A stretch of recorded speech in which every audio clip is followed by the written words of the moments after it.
Diba? Ayan, umuwi na si ate. Okay, maibalik yung 40 ha? Ayan. So, babawasan ko ulit na. Dalawa pa. Okay, para malaman na natin kung sino yung magaling. Okay, ready the music.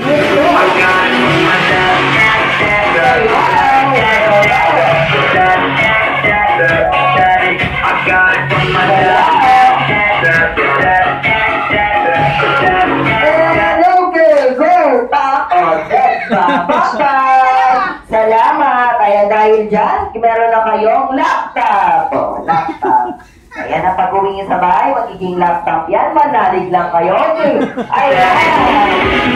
Okay. Siyempre, alam ko, gutom na ulit kayo. Ay, isi-serve ko na yung second meal nyo. Ayan, pero habang inaantay natin, maglalaro muna tayo na Bring Me. Okay, punta kayo kina Mommy